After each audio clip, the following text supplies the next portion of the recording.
Hi, and welcome to my channel. My name is Amanda, and I'm going to kick off a reading vlog for this last week of July. I am going to read 4 of the Tor.com short stories that Stephen Graham Jones has put out, or that Tor has put out from Stephen Graham Jones.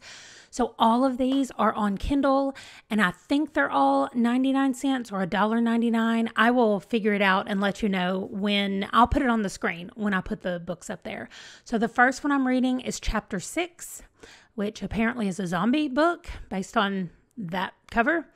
The second one that I'm reading is Men, Women, and Chainsaws. The third one that I'm reading is The Night Cyclist. And the fourth one I'm reading is Wait for Night. I did all of those by memory without having my sheet in front of me, so hopefully I got them all correct. I don't know if I got all the titles right, but you can see them all above my head. So I am starting on chapter 6 today. I'm really excited about this because they're all on Kindle and they're all just going to be quick little reads. I think the longest one is 55 pages or something.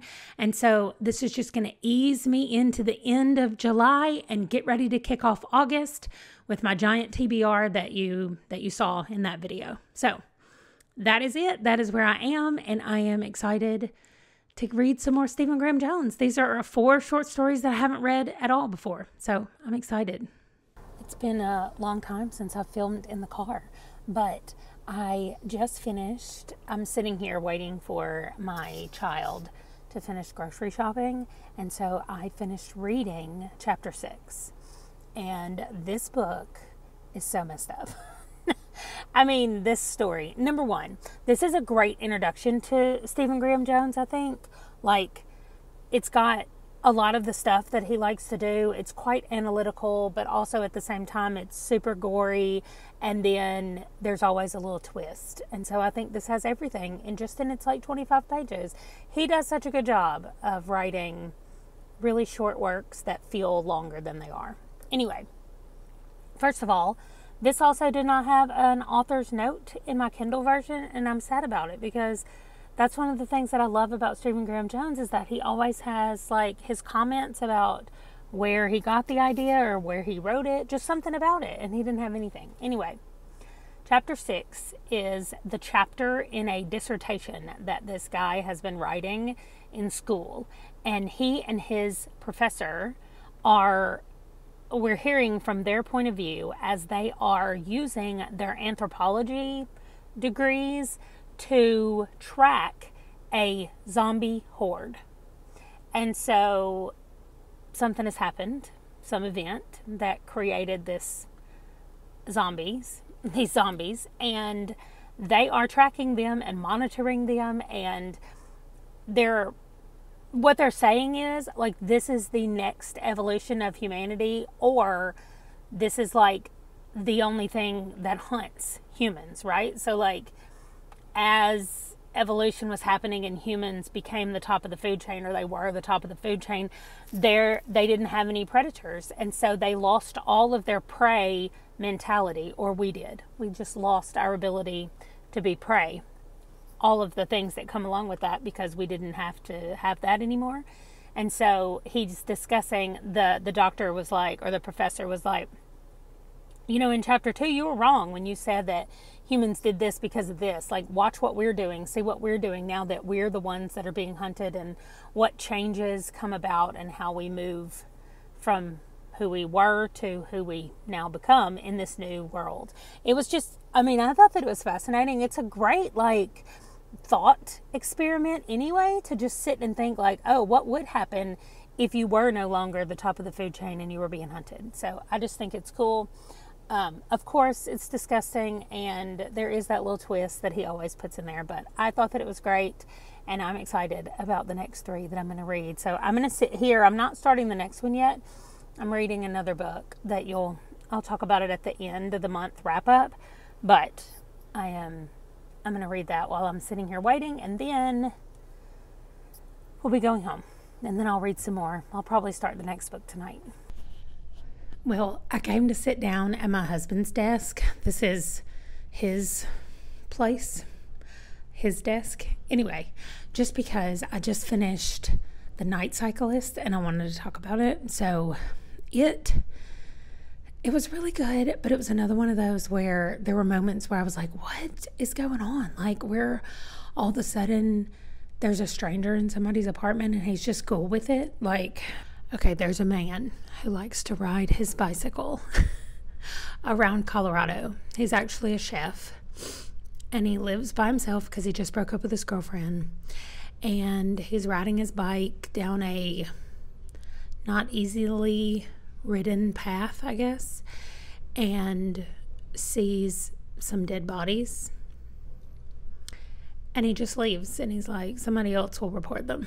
Which is funny to me because, number one, I mean, I would certainly report dead bodies if I saw them. But the second thing is that he sees a cyclist, and he kind of goes after him. He chases him as far as he can chase him, and then he loses him because the other guy's in better shape than our main character. And so then later, that guy is at the main character's house. There's no talking or anything that happens. It's just a little bit bizarre. I mean, the cyclist doesn't talk. Our guy does.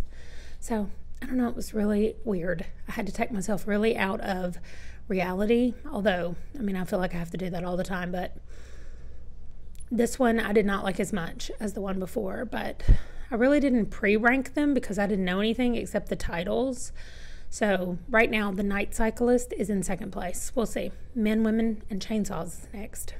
So clearly the lighting is better in there in my husband's office than in my office, only because he was looking out the window. So maybe I should start filming that way. I don't know. But anyway, I still don't have all the lights plugged in. The only light that I have access to is on this side, which is just going to create more light on this side. I don't know why I'm still talking about the lighting situation. Anyway, I just finished Men, Women, and Chainsaws. Or Chainsaw. I don't know if it's one or two. Or, I mean, singular or plural. But anyway, it doesn't matter. This was the best. Like, again, just like I said about the first story that for some reason now I can't even remember the name of.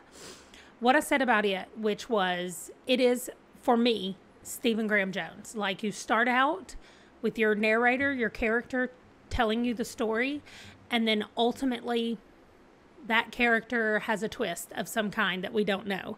So I just really, really like it.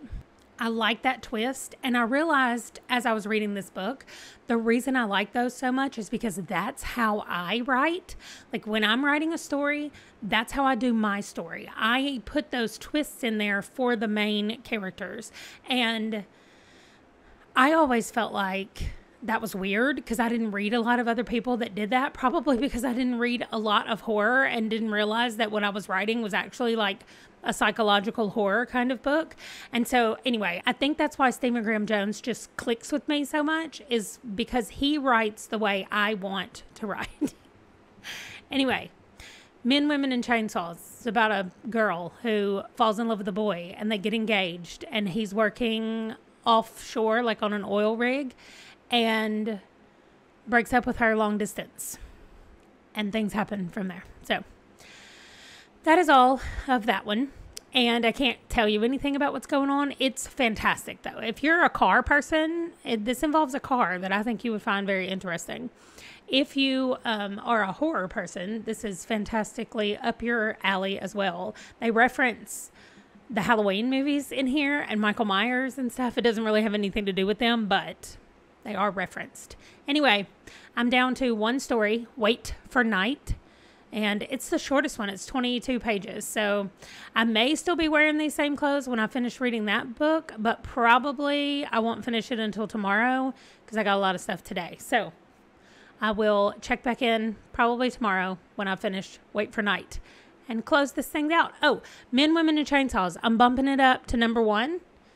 And so just like it was before, except I'm throwing this one up at number 1. So we'll see what happens with Wait for Night. Okay, it's like a week later. I do not know what happened to the last clip where I was talking about Wait for Night, but it's gone.